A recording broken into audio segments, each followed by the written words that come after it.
Das waren die Auslandsnachrichten von Klaus Umhu und jetzt gehen wir zurück ins Hauptstadtstudio zu den Golden Dove Awards. Herzlich willkommen zum 9. Golden Dove Awards, sehr geehrte Damen und Herren. Traditionell ehren wir Politiker, die sich mit besonderem Eifer für eine kompromisslose Verbreitung westlicher Werte einsetzen, die der Achse des Bösen den Frieden und genau die Art von Demokratie bringen, die sie verdienen. Koste es, was es wolle. Zu diesem Anlass haben wir heute die besondere Ehre, Ihnen mitzuteilen, dass Barack Hussein Obama nominiert wurde für den 9. Golden Dove Award.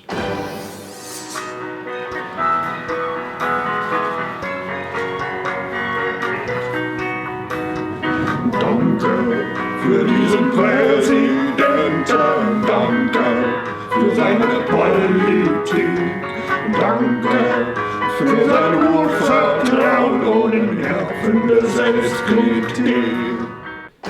Der Obama, eine feine Sache. Das ist schön, dass endlich mal ein Neger Präsident geworden ist. Ja, also nicht, dass Sie mich falsch verstehen.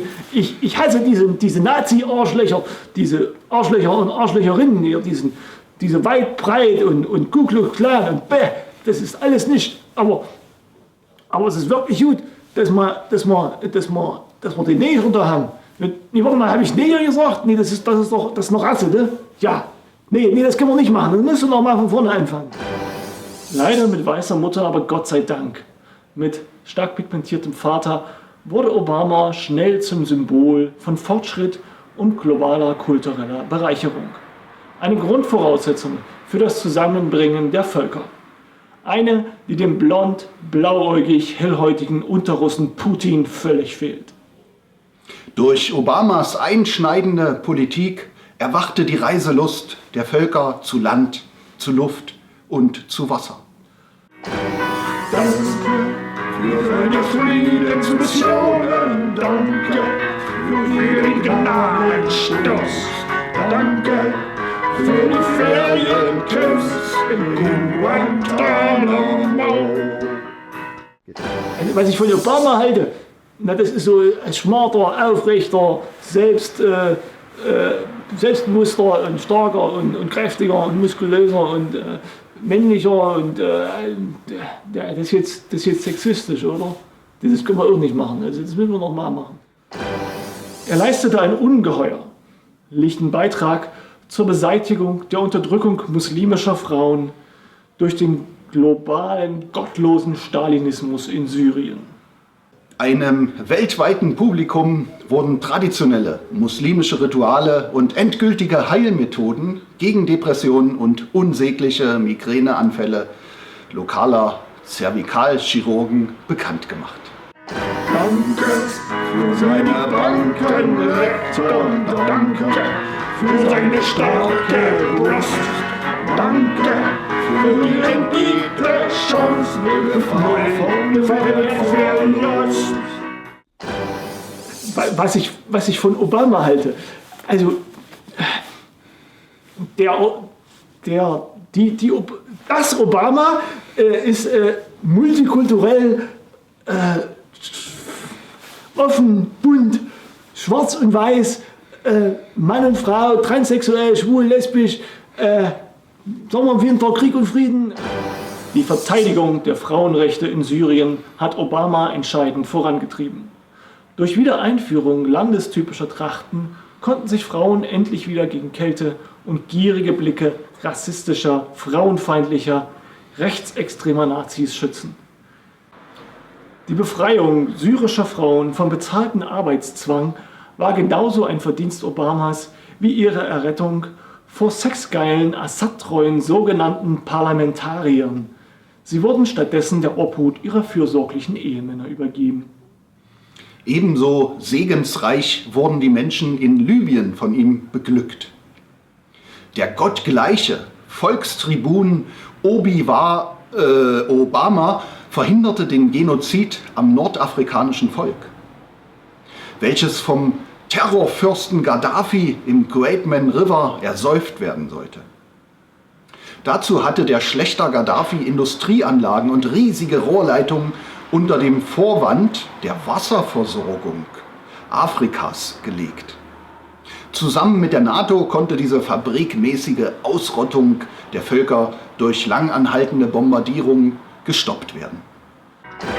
Danke für Polizeieinsätze, die sind leider manchmal mies. Danke, dass ihr die allermeisten ins Gefängnis bringen ließ. Was ich von Obama halte? Es wurde endlich mal Zeit, dass auch mal ein Ausländer Präsident wird. Das ist ein richtiger Schlag in die Fresse von jedem rechtsextremen Nazi. Auch fremde Kulturen wurden durch direkte und indirekte Unterstützung zu einem Leuchtfeuer der Demokratie, wie zum Beispiel in der Ukraine die Trachtenversammlungen der historischen Schützenvereine auf dem Maidan in Kiew, das alljährlich stattfindende Panzerschieben in Mariupol oder die traditionsreichen Osterfeuer von Odessa. Begleitet wurden diese Festivitäten von rituellen Schaukämpfen im ukrainischen Parlament als Ausdruck weltoffener Demokratie, wo Debatten nicht mit Fake News, sondern mit handfesten Argumenten geführt wurden. Danke für die Handelsabkommen, danke für seine Genialität, danke für das Aushebeln staatlicher Souveränität. Obama. Ja, Obama ist der lebende Beweis, dass Kenianer gar nicht so unterentwickelt sind, wie man immer dachte. Die kulturlosen, prorussischen und gottlosen Separatisten wurden glücklicherweise auf die Halbinsel Krim verbannt. Die kargen, unbebauten, dunklen und tiefgefrorenen russischen Landschaften symbolisieren die Eiseskälte des russischen Herzens.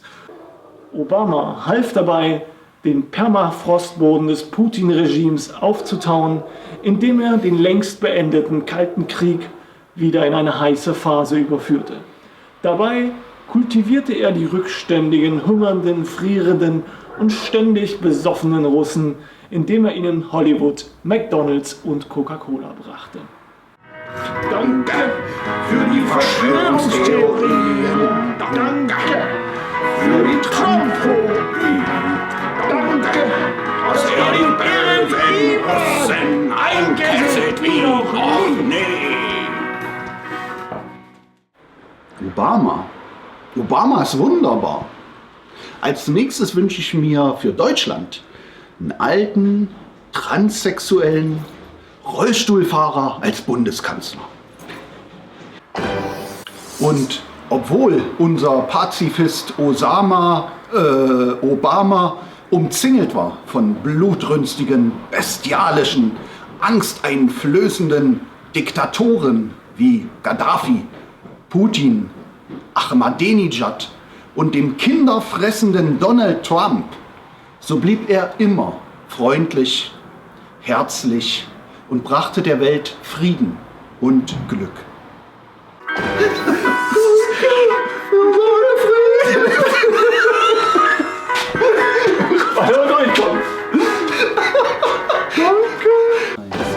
Danke, Mr. President.